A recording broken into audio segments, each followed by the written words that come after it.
Romanos capítulo 11, versículo 33 até o versículo 36.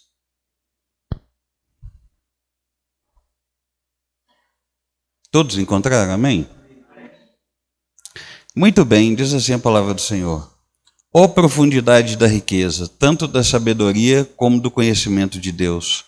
Quão insondáveis são os seus juízos e quão inescrutáveis os seus caminhos. Quem, pois, conheceu a mente do Senhor? Ou quem foi o seu conselheiro? Ou quem primeiro deu a ele para que lhe venha a ser restituído? Porque dele, e por meio dele, para ele são todas as coisas. A ele, pois, a glória eternamente. Amém.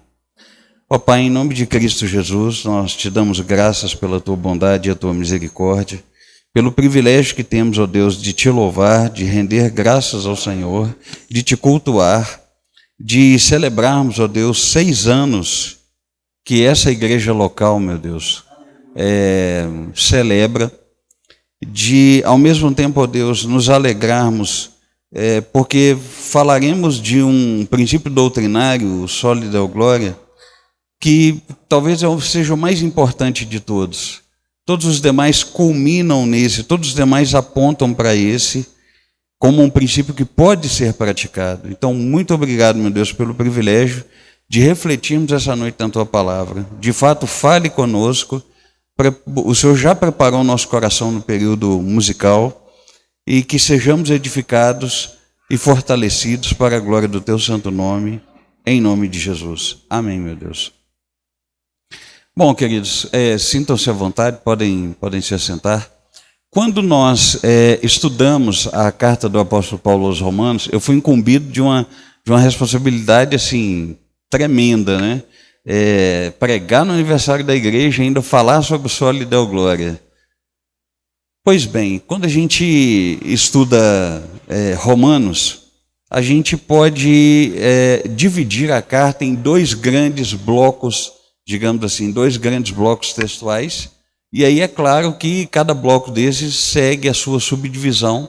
Nós não vamos detalhar aqui especificamente, mas é só para nós entendermos aqui o nosso contexto. E então o primeiro bloco seria do capítulo 1 até o capítulo 8, em que o apóstolo Paulo expõe a sua teologia e o seu entendimento a respeito de como é que Deus salva alguém. O versículo-chave, ou o versículo principal da carta aos Romanos é o verso 16 do capítulo 1, em que Paulo declara que não se envergonha do evangelho, porque é o poder de Deus para a salvação de todo aquele que crê, e daí ele discorre sobre como é que essa salvação acontece entre judeus e gentios. Mas ainda dentro desse primeiro bloco textual, entre capítulo 1 e capítulo 8, Paulo está sendo mais generalista, digamos assim, em termos étnicos, ou seja, ele não partiu ainda para uma definição específica em relação aos judeus. Depois que ele dá todos os detalhes teológicos, todos os pormenores teológicos a respeito da salvação e da justificação pela fé e tudo mais, então agora sim ele vai ter uma preocupação em responder sobre a situação dos judeus. Muito provavelmente Paulo tem essa preocupação porque na igreja de Roma havia também judeus.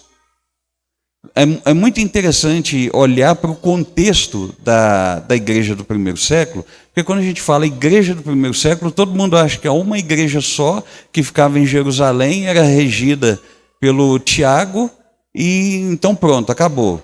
Não, é importante considerar que nós tínhamos diversas comunidades. Não chegavam a ser exatamente denominações, mas haviam diversas igrejas locais. Igrejas essas que não possuíam necessariamente nome, elas eram identificadas pela cidade onde elas estavam. Então, quando Paulo escreve aos Efésios, é porque é uma igreja que ficava na cidade de Éfeso. Quando Paulo escreve aos Colossenses, é porque é uma igreja que ficava na cidade de Colossos. Quando Paulo escreveu para a igreja dos Filipenses, era por causa de uma igreja que ficava na cidade de Filipos. Assim Tessalônica, assim Corinto, eram todos nomes de cidade. Automaticamente a carta aos Romanos também não era diferente.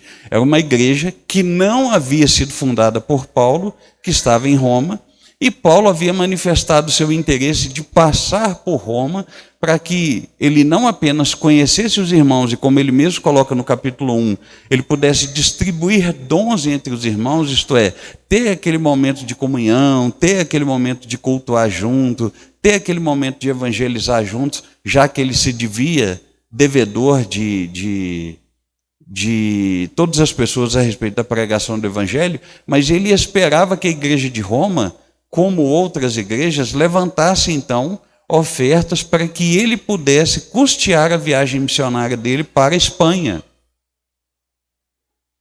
A história nunca revelou se Paulo de fato conseguiu chegar na Espanha ou não. Quase sempre os historiadores vão dizer que não. Entretanto, Paulo escreveu essa carta para os romanos, e na carta, então, como eu disse, ele vai fazer essa exposição teológica a respeito de como é que Deus salva alguém. E aí, como as igrejas já eram mistas, isto eram comunidades formadas tanto por judeus, que haviam naquele momento se tornado messiânicos, crido em Jesus, quanto em gentios, ou como formada também por gentios, isto é, pessoas como nós, nascidas fora do ambiente judaico. Então, certamente essas pessoas tinham interesse de saber, e os judeus? É mesmo verdade que o modo como Deus vai salvá-los é diferente do nosso?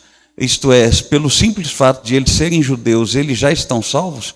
E aí Paulo começa a discorrer que não. Ele começa a mostrar isso no capítulo 2, e no capítulo 9, 10 e 11, então, Paulo vai fazer todo um tratado teológico, toda uma argumentação também a respeito dos judeus. Uma vez que ele esclarece a respeito dos judeus, no final da primeira metade do capítulo 11, é quando Paulo, então, vai tratar mostrando que há uma espécie de mistério da parte de Deus. Que mistério é esse? A de que não é pelo fato de um judeu ser judeu que ele seria salvo, mas foi necessário que os judeus rejeitassem o evangelho para que essa mesma mensagem chegasse agora aos gentios e eles fossem salvos. Então ele fecha o argumento dizendo, ora, pensa comigo, se pela rejeição dos judeus, gentios foram salvos, imagine então quando esses judeus começarem a aceitar a mensagem do evangelho. Então é evidente que muito mais coisas vai acontecer. Outras pessoas serão igualmente alcançadas, e aí o reino de Deus se manifesta plenamente porque Jesus volta. E aí, Paulo se vê tão impactado com essa revelação, ele se vê tão abismado com essa revelação, que ele fecha o capítulo 11, que é agora entre os versículos 33 e 36, com uma música. O versículo 33 até o versículo 36 era um corinho, era uma música cantada entre igrejas locais. Paulo escreve agora, então, essa música como uma espécie de uma doxologia, uma espécie de homenagem, uma honraria, uma adoração a Deus, reconhecendo a sua grandeza e a sua sabedoria pela sua capacidade de lidar com judeus e gentios no seu plano de salvação. Então, esse é o contexto literário dos versos 33 a 36. Ele é o desfecho argumentativo de uma demonstração que Paulo dá de que Deus será capaz de salvar judeus e gentios. Uma vez que ele faz isso, é o momento agora de nós vincularmos o Soli Deo Gloria com esse trecho, com esse texto. Esse, dentre vários outros textos, como Êxodo capítulo 20, do versículo 1 até o versículo 6, Isaías capítulo 40 e outros textos bíblicos, são trechos que apontam para essa glória de Deus, que apontam para essa magnificência de Deus. Agora, de que maneira que isso acontece? Primeiro, nós precisamos entender a respeito do Soli Deo Gloria. Eu não vou aqui esclarecer a respeito de todos os solos, porque com certeza os pastores já o fazem com excelência, já o ensinam com excelência aqui para a igreja local. Mas eu gostaria de tomar a liberdade de recapitular o sentido do Soli Deo Gloria. A expressão soli ou sola, sola fide, sola gratia, solus Christus, sola Scriptura, soli Deo Gloria, significa somente e vem do latim. Nós, como evangélicos, como protestantes, se nós tivéssemos que fazer uma síntese, um resumo de tudo o que de toda a nossa fé, de tudo aquilo que cremos, você pode falar para alguém na rua: olha, eu creio que sou aceito por Jesus somente pela fé, creio que Ele me aceita somente por graça, creio que eu me relaciono com Ele da forma correta somente pelas Escrituras, creio que só a obra dele é suficiente para a minha salvação, somente Cristo, e, portanto, eu creio que a maneira correta de eu viver deve ser o tempo todo em função da glória de Deus. Somente a Deus toda a glória. Pronto, você acabou de resumir a sua fé como evangélico, como protestante. Uma vez, então, que você faz esse resumo e entende que sua forma de viver é somente para a glória de Deus como resultado da salvação, então esse soli Deo Gloria, ele nos traz uma resposta.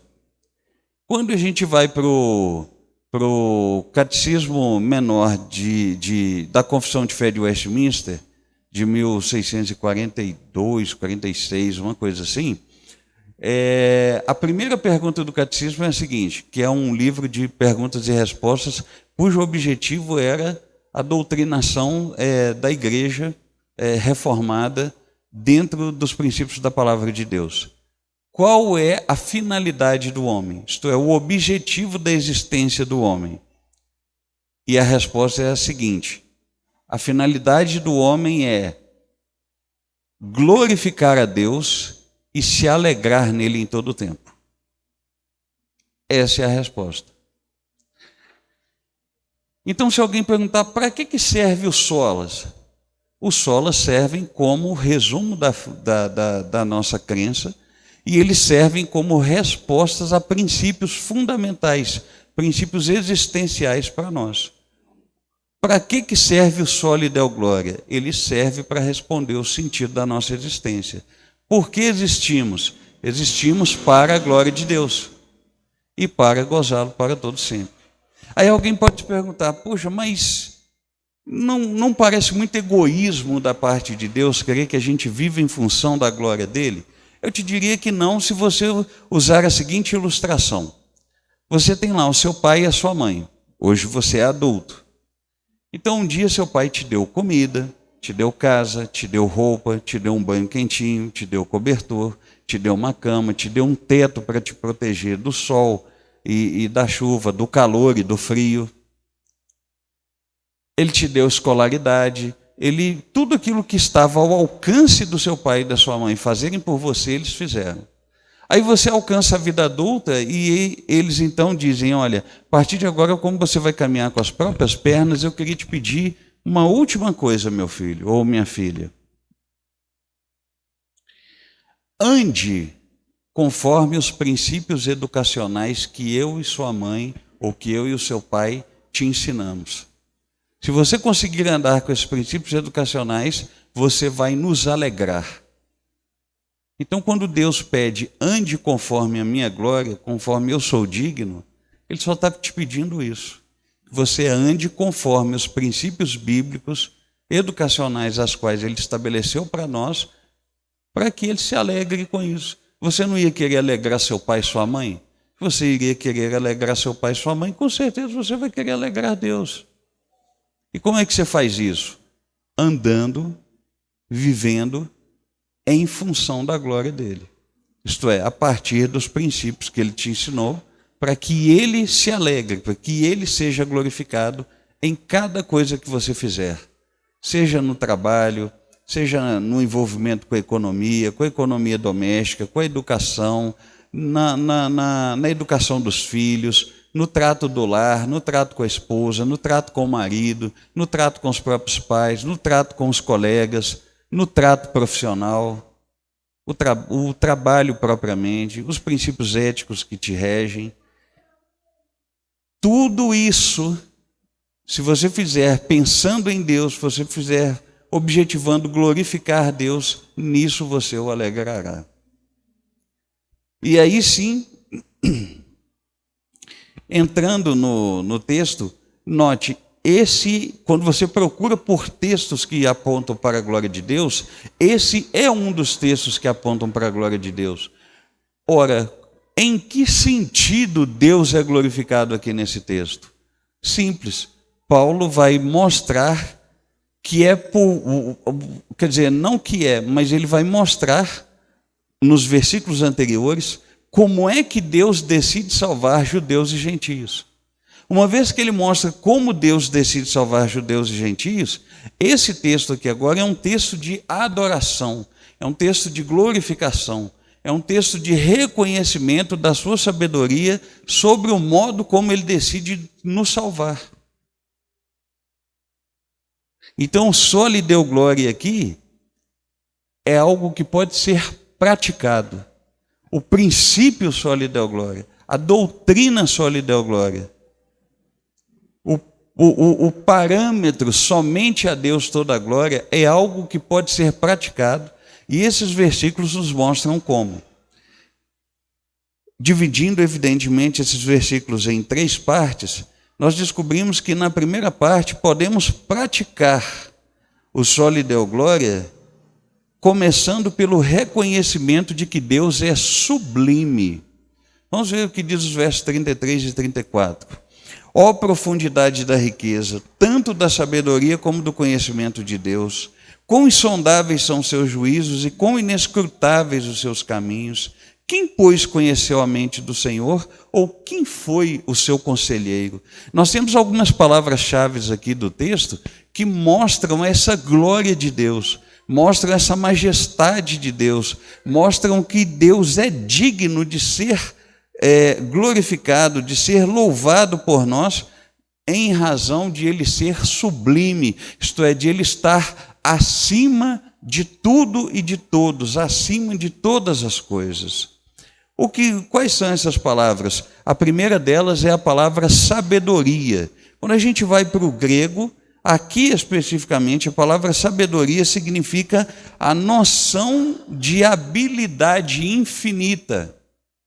É como se Paulo estivesse dizendo o seguinte, quando ele começa falando, olha a profundidade da riqueza, ele não está falando de uma riqueza material, ele está abismado, ele está atônito, ele está estupefato, ele está sem palavras, ele está quase que em êxtase de perceber a grandiosidade de Deus. Essa grandiosidade, nessa capacidade de salvar, é o que ele está chamando de riqueza. Então ele complementa dizendo que essa riqueza de Deus, isto é, essa capacidade salvífica, decorre da sua sabedoria. E que sabedoria seria essa? Somente Deus tem a noção de habilidades infinitas. Somente Deus tem a capacidade de lidar com judeus e gentios e temporariamente ser capaz de, aparentemente, perder judeus para ganhar gentios,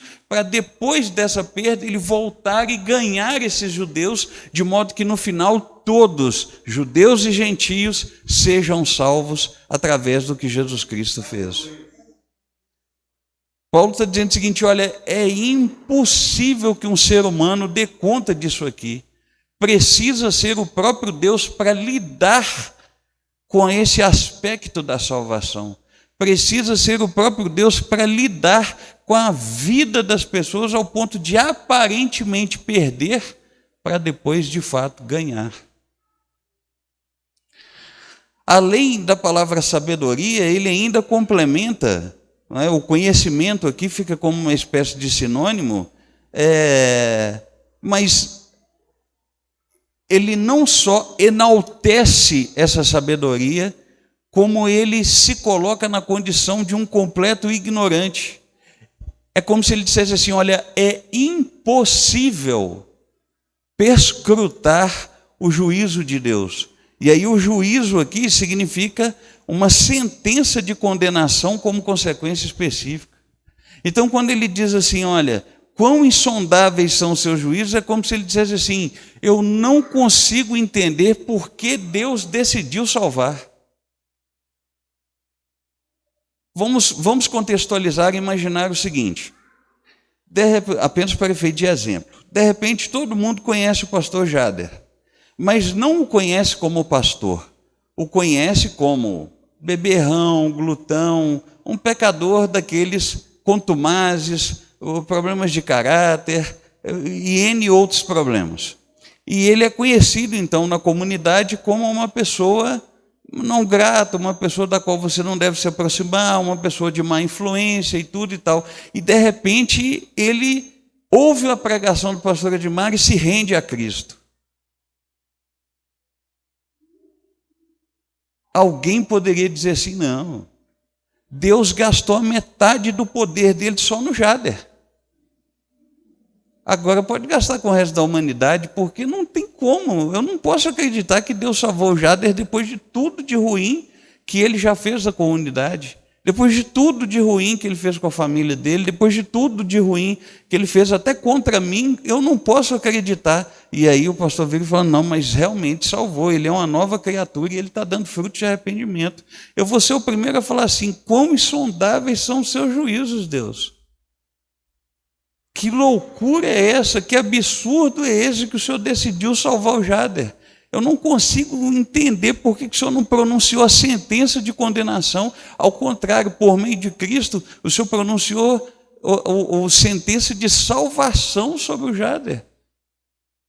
Não tem como, eu não consigo entender. Eu até aceito que o Jader tenha sido salvo. Eu até aceito que o Senhor tenha gastado metade do seu poder só na vida dele. Mas eu vou continuar o resto da minha vida sem entender que decisão foi essa, que juízo foi esse que o Senhor emitiu sobre o Jader, que o homem agora está salvo. Então é como se Paulo estivesse dizendo assim: olha, não consigo entender por que Deus decidiu salvar judeus e gentios dessa forma, mas foi assim que ele decidiu e é assim que ele vai salvar. E nada pode escapar do seu decreto, nada pode escapar do seu propósito. A prova disso é a expressão, é a palavra mente, no grego, que nos remete até a um texto de Jó, capítulo 15, verso 8, que também fala a respeito das ações, dos intentos secretos de Deus. Então aqui quando ele diz... o verso 34, quem pois conheceu a mente do Senhor, algumas Bíblias nem trazem a palavra mente, algumas Bíblias trazem uma outra expressão, a mente aqui é substituída pela palavra hebraica, que diz respeito a uma deliberação da parte de Deus em assembleia. Então olha que interessante, é como se Paulo estivesse dizendo assim: do jeito que Deus decidiu, foi uma decisão completa. Pai, Filho e Espírito Santo concordaram com a decisão. Pai, Filho e Espírito Santo concordaram com esse modo de Deus salvar judeus e gentios. Pai, Filho e Espírito Santo concordaram com essa forma de Deus nos salvar. Quem é que entende a mente de Deus? Isto é, quem é que tem a competência de chegar diante do conselho celestial formado pelas pessoas da Trindade e dar alguma opinião dizendo que sim ou que não, ou como é que Deus pode salvar ou deixar de salvar alguém? Então isso é muito profundo, né? Muito interessante.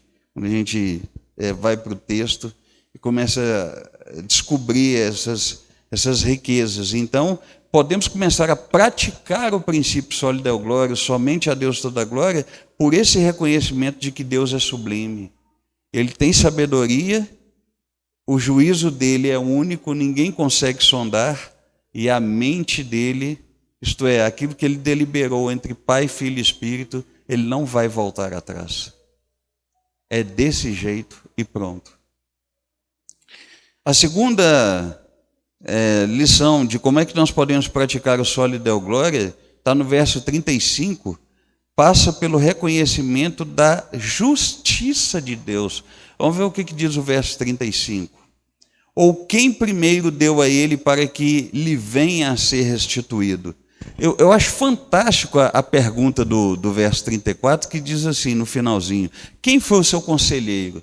Isto é, quem é que tem, qual é o ser humano, ou o ser angelical, ou qualquer outro ser, que tem competência para poder chegar diante de Deus e dizer para ele como é que ele deve salvar alguém, como é que ele tem que fazer isso através de Jesus Cristo? Ninguém tem.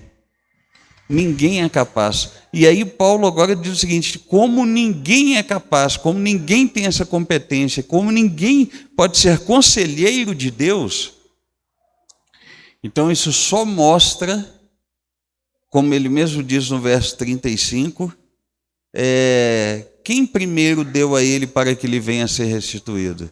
Se ninguém tem competência, ninguém tem mérito diante de Deus para ser salvo, ou mérito diante de Deus para proibir Deus de salvar alguém. É isso que Paulo está dizendo aqui. Quem é que poderia chegar diante de Deus e deu para ele alguma coisa para que Deus ficasse devendo favor, ao ponto de Deus não poder salvar? Olha, Deus, o Senhor se lembra que aquele dia eu fiz um favor para o Senhor. Então agora o Senhor não vai salvar o fulano de tal, porque o Senhor me deve esse favor. Ou então o Senhor vai mudar a sua estratégia de salvação porque o Senhor me deve um favor. Isso é impossível. Nenhum ser humano tem mérito diante de Deus. Deus é justo e Ele é fiel com seus próprios decretos. Se Ele estabeleceu salvar através de Jesus, para que Ele o tempo todo, depois de nos salvar, requeresse de nós ser glorificado, Ele não vai voltar atrás. E Ele não é egoísta por causa disso. E Ele não é maldoso por causa disso. É aquele exemplo que eu dei do pai e da mãe. Ele só está pedindo para ser honrado depois de ter nos salvado. Então, uma vez que Deus é justo e fiel com seus próprios decretos, e ninguém tem mérito para poder cobrar absolutamente nada de Deus, Deus sempre é misericordioso, ainda assim, é prerrogativa divina escolher e rejeitar, eleger e salvar. E se Ele decidiu nos salvar somente através de Jesus Cristo, para que Ele seja somente Ele glorificado o tempo todo, é dessa forma. Não tem outra maneira. Isso mostra o quanto Ele é justo. Finalmente, a terceira lição que nós podemos aprender é que para praticarmos o soli Deo Glória, praticarmos o somente a Deus toda a glória, significa reconhecermos a suficiência de Deus. Percebam o que diz o verso 36. Porque dele, por meio dele, para ele são todas as coisas. A Ele, pois, a glória eternamente. Amém. Note que o verso 36 é uma resposta à parte B do 34 e a todo o 35. Na parte B do 34, quando ele começa dizendo quem foi o seu conselheiro, e aí o 35, quem foi que primeiro deu a ele para que ele venha a ser restituído, é como se Paulo estivesse dizendo assim: ninguém, não tem ninguém que foi conselheiro, e ninguém que deu nada a Deus, e Deus não deve nada a ninguém. E Ele age do modo como age, salvando judeus e gentios através de Jesus Cristo. E Ele requer glória para si, porque dele, por meio dele e para Ele são todas as coisas. Ele requer glória para si, porque dele tudo flui, dele tudo pertence. Não é assim que diz lá em Atos, que nós por Ele nos movemos e vivemos? Não é assim que diz em 1 Coríntios capítulo 8, verso 6, de que há um só Deus e Pai, de quem é tudo e para quem nós vivemos, e um Senhor, Jesus Cristo, pelo qual são todas as coisas, e nós somos por Ele? Não é isso que o texto bíblico diz, que nós vivemos em função de Deus? Viver em função de Deus, queridos, como eu disse, não é Deus ser egoísta. Viver em função de Deus é honrá-lo em gratidão porque Ele nos salvou. E nós demonstramos que vivemos em função sua, como? Pela nossa ética, pela nossa visão cristã de mundo, pelo nosso comportamento, pelos nossos valores bíblicos que carregamos, pela nossa crença em Deus, a crença correta no Deus judaico-cristão, trino, o Pai, o Filho e o Espírito Santo. Então, percebam que a palavra dele indica a sua vontade soberana, porque dele são todas as coisas. Isto é, Deus, na sua vontade soberana, criou tudo, inclusive a nós, e estabeleceu o modo como deveríamos ser salvos. A expressão por meio dele indica a sua ação salvadora. Perceba então que Deus não apenas criou tudo e não apenas articulou o plano de salvação, mas ele, na sua justa providência, promoveu o plano de salvação enviando o seu Filho Jesus Cristo para morrer no nosso lugar. E aí, finalmente, a expressão para ele indica a sua glória soberana. E por que ele fez isso? Para que nós agora pudéssemos passar a eternidade com ele, glorificando, nos relacionando com ele e uns com os outros em perfeita harmonia e comunhão. Então, porque dele, por ele ou por meio dele e para ele são todas as coisas, é a síntese do somente a Deus toda a glória. Então, de que modo eu vivo para a glória de Deus? Entendendo que tudo é dele, tudo é por meio dele e tudo é para ele. E como é que eu me alegro nele? Entendendo que tudo é dele, acontece por meio dele e com o objetivo final de ser para ele. A minha alegria final vem dele mesmo. Amém? Então eu queria aproveitar para te fazer uma pergunta, que é: o soli deo glória para você é só um assentimento intelectual? O soli deo glória para você é só uma informação bíblica e teológica? Ou você acha que você, a partir do que nós vimos essa noite, consegue praticar o soli deo glória? Uma das principais características da teologia, queridos, é que ela não pode ser apenas uma informação intelectual. Porque se ela for uma informação intelectual, eu vou cair naquele erro de achar que conhecimento teológico é sinônimo de maturidade cristã. E isso não é verdade. É preciso praticar a doutrina bíblica. É preciso pôr em prática na minha consciência e nas minhas tomadas de decisões do dia a dia. Essa igreja existe há 6 anos. Há 6 anos, eu não sei da história, não sei como foi que ela iniciou, mas eu sei que há 6 anos a liderança dessa igreja tomou a decisão de glorificar a Deus através de congregar vocês e alimentar vocês espiritualmente.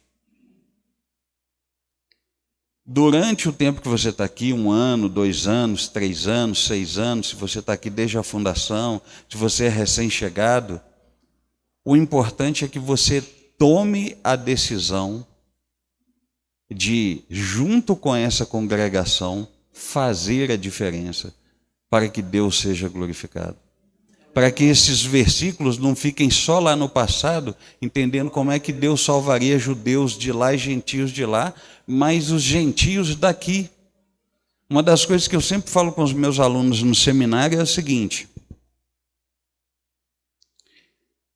se essa igreja local acabasse hoje, as pessoas sentiriam falta? Se elas não sentissem, significa que essa igreja nunca foi relevante, nem para a transformação da vida das pessoas, nem para a melhoria da vida das pessoas, nem para a sua própria salvação. Significa que caímos naquele contexto, né? Não somos nem quente e nem frio, somos mornos. Aquele morno que Deus diz que vomita.